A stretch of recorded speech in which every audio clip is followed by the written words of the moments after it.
If you'd asked me a year ago what would ruin my marriage, I would have said money. Or maybe stress. Never this. Never her saying it was just one night, and that it didn't mean anything. Funny how 5 words can detonate your entire world. I still remember the moment I found out. Not some dramatic confrontation, not some lipstick on a collar, or a late-night phone call from a stranger. No, it was worse. Quieter. More humiliating in its simplicity. It was a Tuesday. We were having dinner, grilled salmon, her favorite. I'd made it because she'd had a long day, and I thought. I don't know.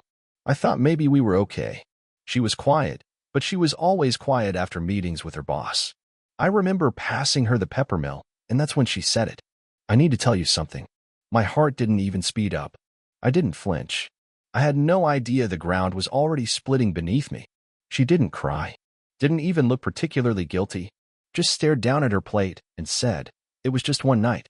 It didn't mean anything. At first, I didn't even register it. I thought maybe she was talking about a dream, a memory, a mistake she made at work. Then she finally looked up, and I saw it. The guilt, the fear, the expectation of how I'd react. Wait, I said, my fork still halfway to my mouth. What are you saying? She didn't repeat herself. Just nodded slowly, her lips pressed tight. I set the fork down like it had burned me. You cheated on me? She flinched. No, it wasn't like that. It wasn't planned. I laughed. Not because it was funny, but because my brain was short-circuiting. You accidentally fell onto someone's? Don't, she snapped. Please don't make it worse. Worse? I pushed my chair back and stood. The room felt too small. The lights too bright. My world, this quiet little world I thought we'd built together, was collapsing in on itself, and she was worried I'd make it worse? Who? I asked. She hesitated. It doesn't matter. Oh, it matters. Why? She asked. You'll never look at me the same either way. It was a mistake, Liam. A stupid, meaningless mistake. I was shaking now. My hands. My voice. You don't get to decide what's meaningless. Not when you're the one who did it. And that's when she said it, the line I will never forget, not even when I'm old and too tired to feel anything anymore. It didn't mean anything. It just happened. And I didn't want to hurt you, so I didn't say anything. But I couldn't keep lying. I looked at her then, really looked at her. The woman I'd shared a bed with for 7 years. The one who once cried when I chipped a tooth because she thought I was in pain. The one who danced barefoot in our kitchen to 90s music while making pancakes on Sundays.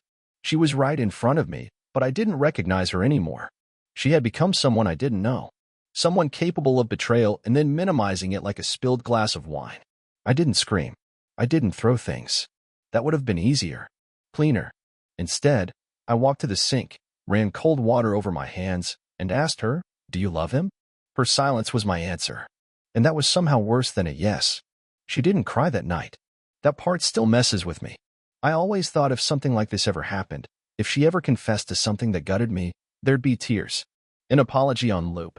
Desperation. But she just stood there, arms crossed, waiting for me to process it like she'd told me the wrong Netflix password. I slept in the master bed that night. She took the guest room. Not because I told her to, but because she knew. She knew her presence next to me would feel like a foreign object. Like trying to sleep beside someone who just stabbed you, then handed you a Band-Aid.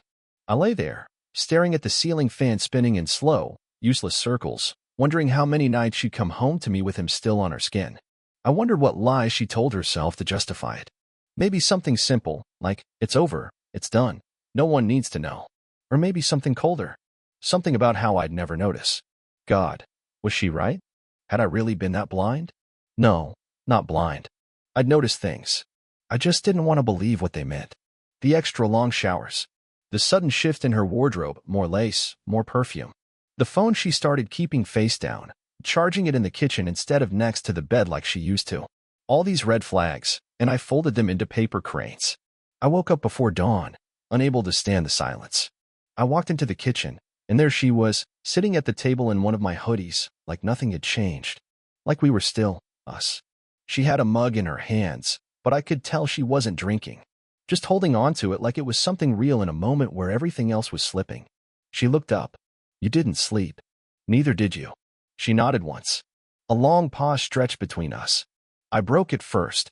Is it over? With him? She asked. I didn't answer. I didn't have to. Yes, she said. It wasn't a thing. I didn't love him. I nodded. You just loved what it gave you.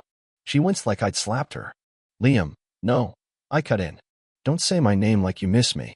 The mug clinked softly as she set it down. I made a mistake. That's not a mistake, I said. Forgetting to buy milk is a mistake. This is a decision. One you made when you looked me in the eye and said you were going out with friends. She buried her face in her hands. And finally, tears came. But they didn't give me the satisfaction I thought they would. They made me feel nothing. Just hollow. I wanted to ask her how it happened. I wanted the full story, ugly and raw. But at the same time, I didn't want her to say his name. I didn't want the image in my head to get clearer. I didn't need another man's face replacing mine in the story of our life. What do we do now? She whispered. I don't know, I replied honestly. But nothing about this is normal. Nothing about this is okay. And if you think I'm going to just let it go, I don't, she said quickly. I don't expect that. She reached for me, some instinctive motion, like maybe I'd fall back into her arms if she just touched my wrist. I pulled away. Her face crumpled. And in that moment, I realized something terrifying. This wasn't even the end yet. This was just the unraveling. We hadn't even started bleeding. I didn't go to work that day. I sat on the back porch with a coffee that went cold before I touched it, staring at the fence I swore I'd repaint last summer. It's funny how your mind clings to mundane things when everything else feels like it's been set on fire. Inside, she moved around like a ghost. I could hear drawers opening, cabinets closing, the clink of plates against the sink. It sounded normal. But nothing about this was normal. By 10 a.m., I still hadn't said a word to her. And I think that scared her more than anything. She came outside eventually, barefoot, cautious, like she was stepping into enemy territory. I didn't look at her. Just kept staring at the fence. Liam, she said quietly. I didn't respond. She sat beside me, leaving a good 2 feet of space between us. Smart. I'll answer anything you want to know, she said. That got my attention. I turned to her slowly. Anything? She nodded. And I saw the panic behind her eyes, even though she tried to mask it. I took a deep breath. What's his name? She froze. Her lips parted, then closed again. She looked down at her hands, picking at her thumbnail like a teenager caught sneaking out.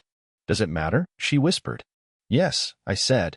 Because if you're going to shatter my life, I want to know the name of the guy you handed the hammer to. Silence.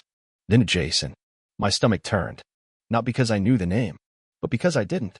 Jason. The name didn't belong to any of my friends. No one from her office. No one from our gym, our neighborhood, our world. She cheated on me with a stranger. That made it worse. It meant she went looking for it. I stared at her. Is he married? No, kids. No, so just a single guy. What? Hanging around waiting to catch someone else's wife on a weeknight? It wasn't like that, she said.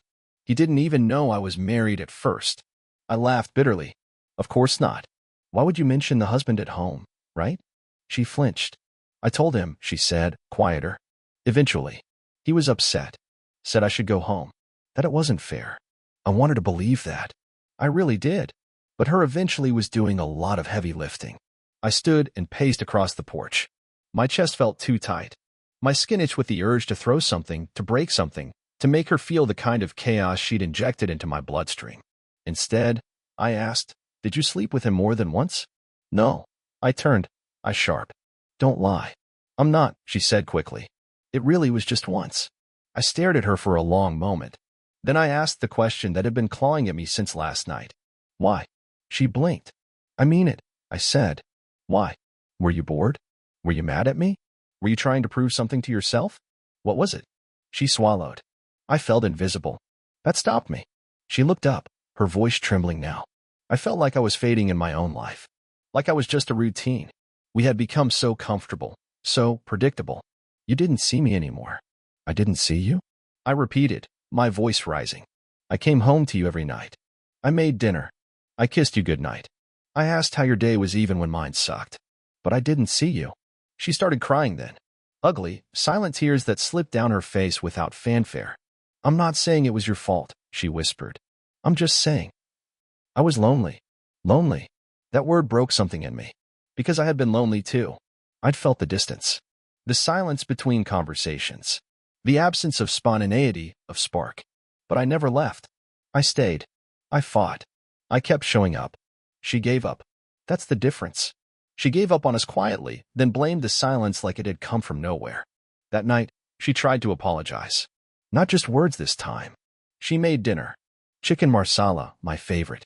She even lit candles, like we were rehearsing for some sad little play where nothing had happened, and we were just a couple trying to rekindle something we'd never burned down in the first place. I walked in, smelled the rosemary, saw the soft glow of candlelight bouncing off wine glasses, and almost laughed. She was trying so hard. But it wasn't for me.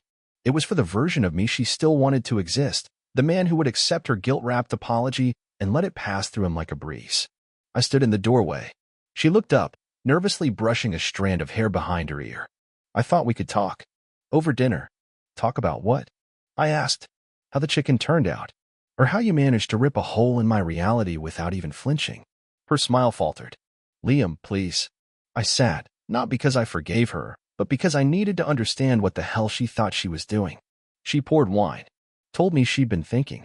Reflecting. That she wanted to start fresh. I stared at the glass in front of me like it might explode. You think this gets fixed with a fresh start? No, she said quietly. I don't know what else to do. That was the first honest thing she'd said in days. And I hated that it made me feel something. Because here's the truth no one tells you about betrayal. It doesn't just hurt because someone broke your heart. It hurts because they were your person. The one you told your secrets to. The one you trusted not to lie while you were asleep beside them. And now, every memory comes with an asterisk. She passed me a plate. I didn't touch it.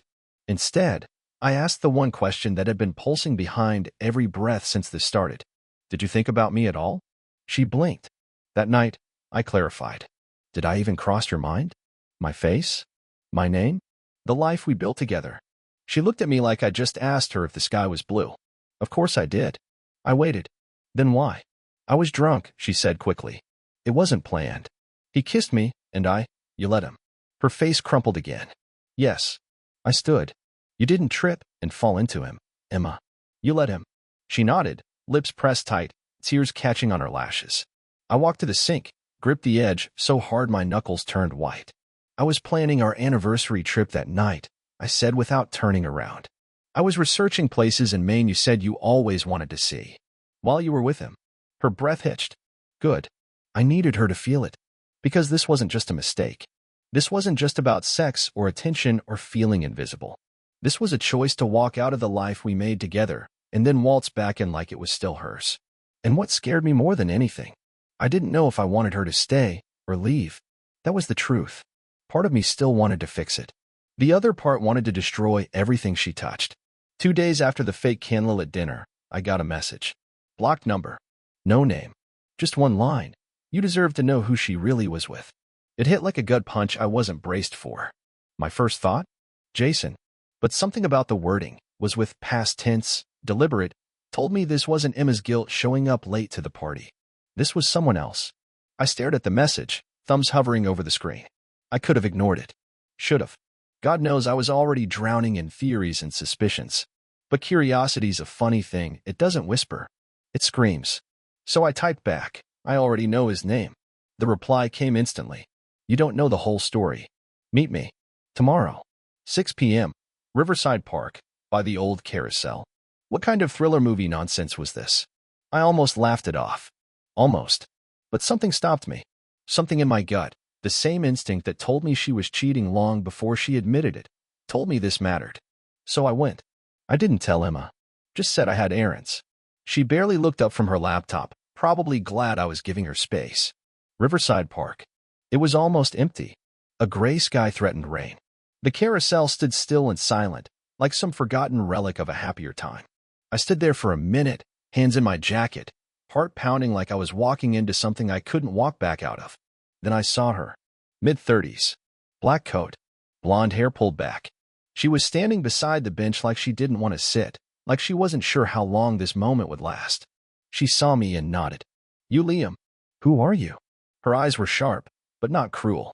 Tired. Angry. Maybe. My name's Ava. Jason's ex.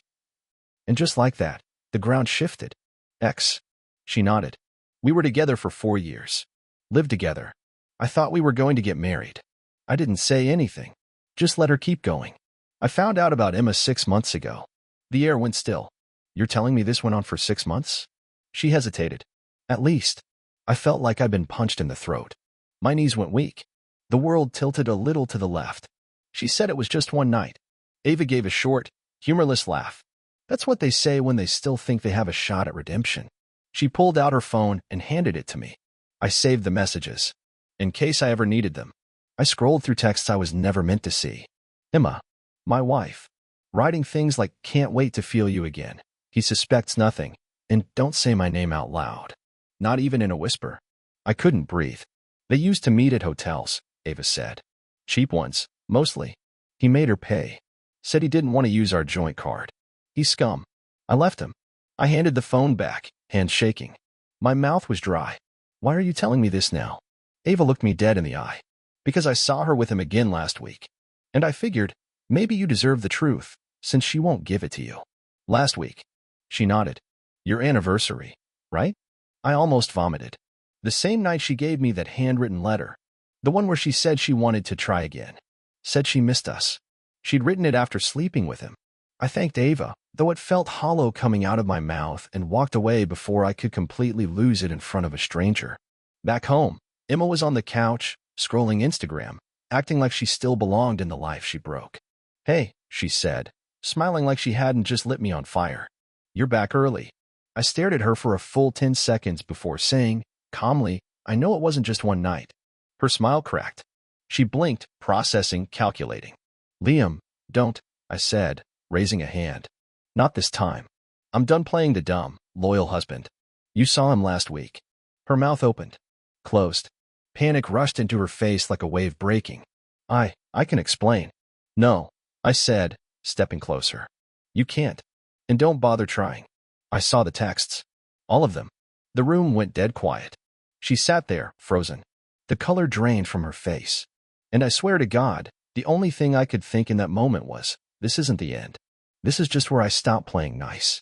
I didn't sleep that night. Not because I was crying or raging or pacing like a man possessed.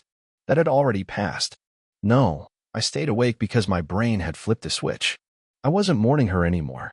I was studying her. Every lie. Every timeline. Every look she gave me while texting him under the table. I replayed everything she said in the last 6 months, her casual apologies, it didn't mean anything, her half-smiles when she thought I'd moved on. And it all started making sense. People think the worst part of betrayal is the moment you find out. It's not. It's the moment you realize they were lying while touching your face, while making your coffee, while looking at you and saying I love you. I wasn't just cheated on. I'd been made into a background character in my own marriage. The next morning, I did what any man with nothing left to lose and a credit score still intact would do. I called a lawyer. Not one of those billboards on the highway types either. I found the meanest, smartest divorce attorney in the city. Someone who'd been described in online reviews with phrases like ruthless efficiency and scary good. His name was Damon Graves. His office smelled like leather and war. You caught her cheating? He asked, not looking up from his notepad. Multiple times, I said. I have screenshots. Messages. Eyewitness. He looked up then, just enough to raise an eyebrow. Do you want to go nuclear? I didn't hesitate. I want to leave the crater smoking. He smiled. Good. We got to work. Turns out, our finances weren't as merged as I thought, which was a blessing disguised in my wife's passive-aggressive refusal to combine our accounts. My savings were intact. My name was on the deed. The car she drove? Mine. The condo we rented out? Also mine, courtesy of a small inheritance and my signature alone. She didn't know any of that. She'd assumed it was all joint, because she'd stopped paying attention years ago. While she was busy being lonely, I was working, saving, building. And now? That foundation was going to be her cage. I came home that night with a folder tucked under my arm and clarity in my blood. She was sitting at the kitchen table, pretending to be on her laptop. I knew the glow in her eyes too well. She wasn't working. She was spiraling. You've been quiet, she said, like we were in couples therapy. I dropped the folder on the table. What's this? Divorce paperwork. Her mouth parted, but no sound came. I sat across from her. Calm. Measured. The eye of the storm. I'm not yelling. I'm not going to call your mother or key your boyfriend's car. I'm just going to dismantle everything you thought you could walk away with. Her voice cracked. Liam, please, can we talk before you? No, I said. You had months to talk. You had weeks to come clean. Hell, you had last week when you were still sleeping with him and writing me apology letters like it was some Lifetime movie. Her hands trembled. I almost felt bad. Almost. You said it didn't mean anything, I continued. And you know what? I believe you. Because you mean nothing to him. And you spent so long lying to both of us, you don't even remember who you are without a secret. She choked out a sob. I stood up, walked to the sink, and poured myself a glass of water like we weren't in the middle of the last act of our marriage. I'm giving you a week to move out, I said. You can take whatever you came into this marriage with. That's it. No more pretending we're working on it. No more therapy. No more talks. It's done. She was crying openly now, shoulders shaking, hands clutched around the folder like it was a grenade with the pin pulled. Liam, please. I begged you, I said, voice low. I begged you to be honest. And you gave me fairy tales and silence. She opened her mouth again, but I held up a hand. I'm not your husband anymore, Emma. I'm just the man you underestimated. Then I walked out. Not out of the house. Out of the version of me who needed her. I didn't expect people to take sides. I thought they'd say the usual. It's between the two of them. Stay neutral. Awkward silence and all that. But no.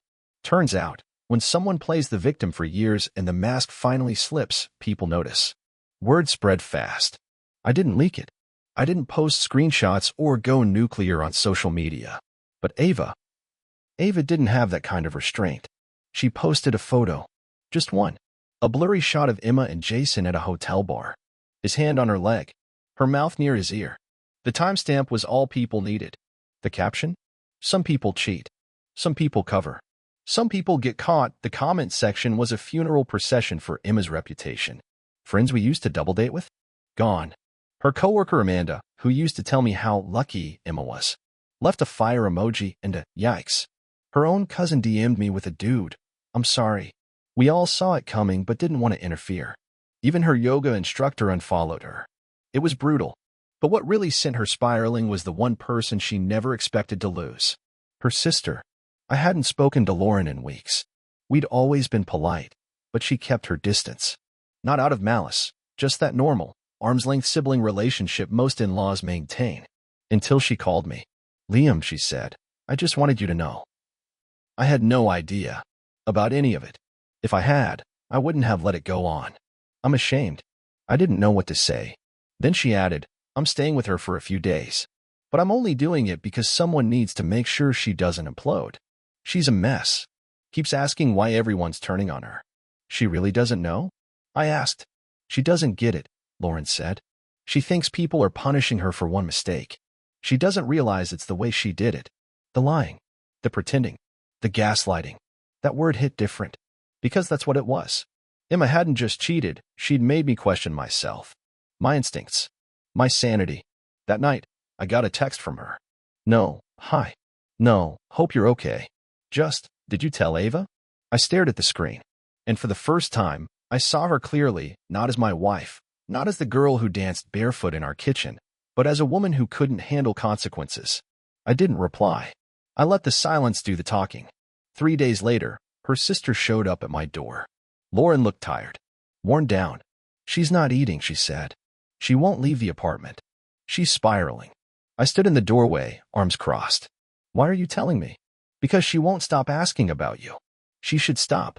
Lauren looked away, like she agreed but still felt guilty saying it. She said she still loves you. I laughed once. Sharp. Bitter. She loved the version of me who didn't ask questions, who didn't check receipts or connect dots. She loved the ease, not the man. She wants to talk, Lauren said. One last time. No, Lauren met my eyes then. You sure? I was quiet for a beat. Then, I'm not interested in watching her cry about a mess she created with her own hands. Lauren nodded. She didn't argue. She'll get the message, she said. Eventually.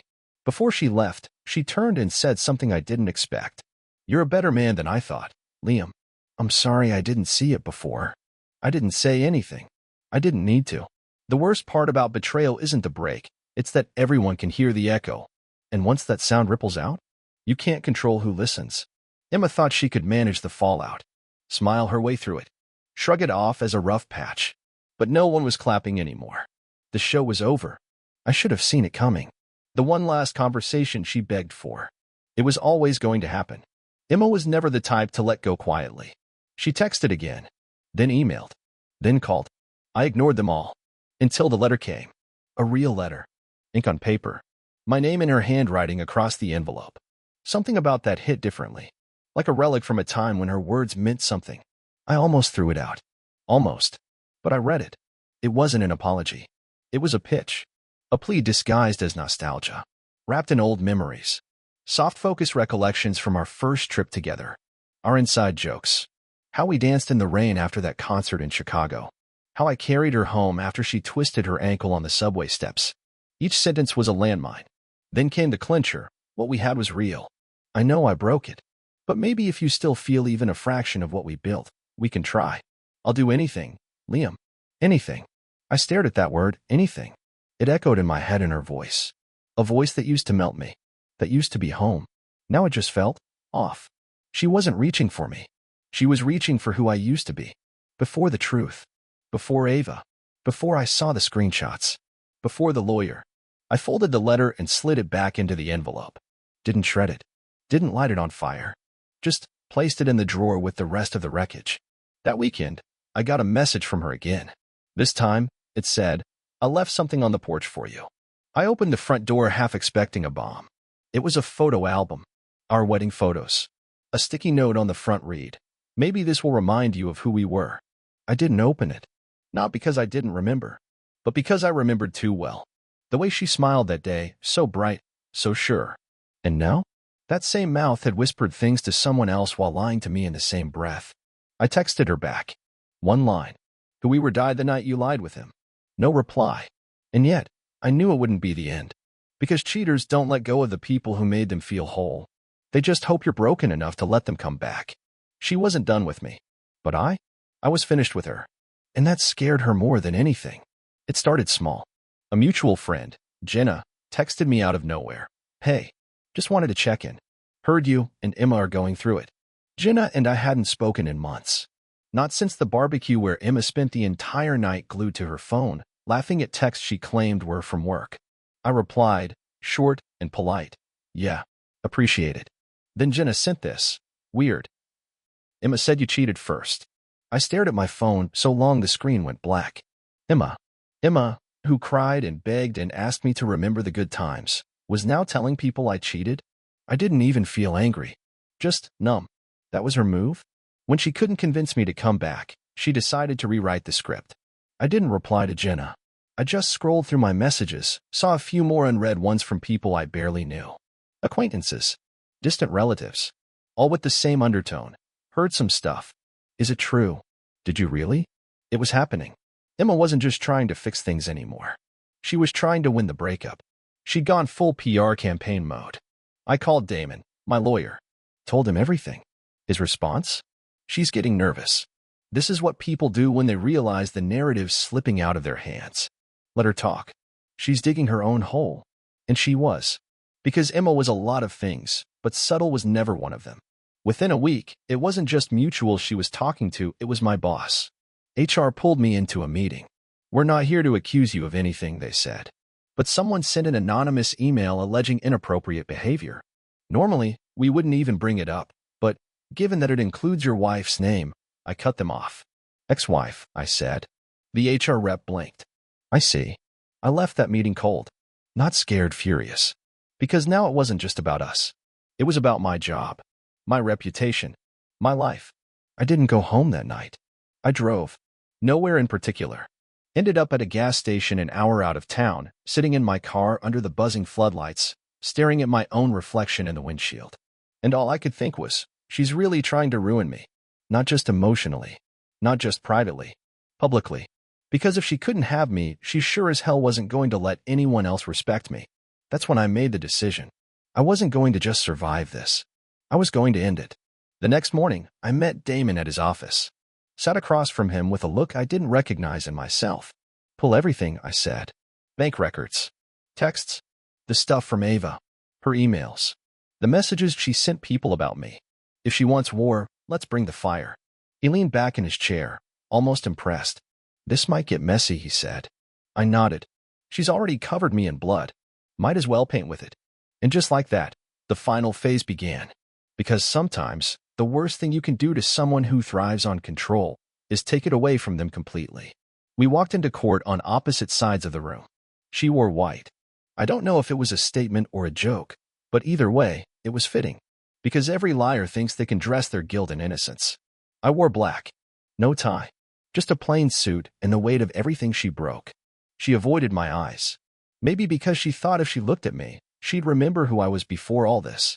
The man who held her when her mother died. The man who planned our anniversary dinners down to the last detail. The man who used to carry her inside when she fell asleep in the car. She'd killed that man. And now, she was standing across from the one she created in his place. Damon laid it all out methodically. The screenshots from Ava. The email she sent mutuals, spinning her version of the story. The anonymous complaint to my company, traced back to her laptop. The financial trail, how she'd siphoned small amounts from our joint account to fund her weekend getaways. The judge was quiet for most of it. Not cold. Just focused. Reading every document. Watching every reaction. Emma tried to keep it together. She nodded politely. Gave soft-spoken answers.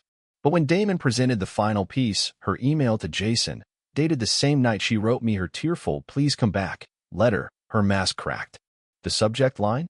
He's soft. I think I can flip him. The body of the message made the room go still. Give me 2 weeks. He still thinks I love him. He wants to believe it so badly. If I get access to the accounts, we're set. Don't reply here. Call me after midnight. Emma gasped. Not because she was caught. Because she didn't think I'd ever see that. I didn't look at her. I looked at the judge, who leaned forward, sighed, and said, Mrs. Hale, you understand that this goes beyond infidelity, right? She tried to answer. I know, don't speak, he said. You had your chance. The ruling came quick. I got everything I came in with plus the condo, plus the car, plus the full rights to the investment accounts she never paid attention to. She walked out with a suitcase and a resume full of question marks. But that wasn't the real win. The real win was this. She no longer got to rewrite the story. She couldn't walk into rooms claiming victimhood. She couldn't twist it into some "we grew apart" lie she perfected in front of mirrors. Because now, the truth had a paper trail. And the worst part? She knew I'd never say a word about it. Because I didn't have to. Everyone knew. I left the courthouse that day lighter than I'd felt in months. Not happy. Not healed. But free. And that's the part no one tells you about betrayal. It never really ends clean. You don't wake up one morning and feel whole again. You just get quieter. Clearer. You start looking at your own reflection with something that resembles forgiveness. Not for them. For you. For staying too long. For loving too hard. For wanting so badly to believe the best in someone who gave you the worst. I don't know where Emma is now. I don't care. Let her write her own story. I've already closed the book. And this time, I'm the only one holding the pen.